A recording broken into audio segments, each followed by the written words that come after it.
என்கிட்ட ஒரு விஷயம் சொன்னார். ஒரு 18 வருஷமாக என் பக்கத்தில் நான் யாரையுமே வரவில்லை. அப்படி இருக்கும் என்னை சுற்றி ஒரு ரவுண்டு. அனுத்து தவிர வேறு யார்கிட்டையுமே நான் பேசினதில்லை, பேச மாட்டேன்.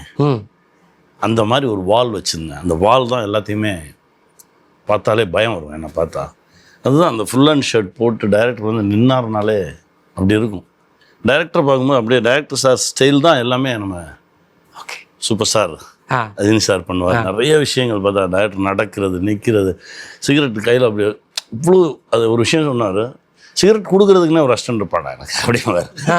அது அந்த அவருக்கு அது மட்டும் தான் வேலை. ஓகே, கை நீட்டினோடனே வந்தால் வரணும் கையில். அது அப்புறம் நான் ஏசி திருலோகச்சந்தர் சாரை பார்த்தேன் ஒரு கல்யாணத்தில். அவர் வந்து நார்மல் ஹைட்டு கிடையாது, 6 அடி ஹைட்டு. அதே மாதிரி இன்ஷர்ட் பண்ணி ஃபுல் ஹேண்ட் இன்ஷர்ட் பண்ணி அந்த ஒரு மேரேஜில் நின்னார். தூரமாக எங்கே இருந்தாலும் அவர் தனியாக. அவர் தான் அப்போ தான் எனக்கு அறிமுகப்படுத்தினாங்க தூரம். அவர் தான் ஏசி திருலோகச்சந்தர் சார் அப்படின்னு.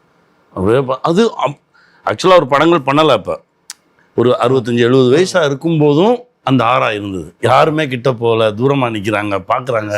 அப்படி அவர் நடந்து போனது வந்ததெல்லாம் பார்த்தோம். அதுதான் எல்லாமே. எங்கள் டைரக்டர் சொல்லிகிட்டே இருப்பார், செல்வமணி சார் சொல்லுவார்.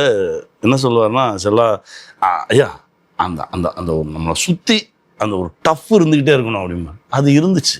சூப்பர். எனக்கே ஐயா பார்த்தா பயமாக இருக்கும் ஒரு சில நேரத்தில். என்ன ஒரு அந்த மாதிரி இருந்துச்சு.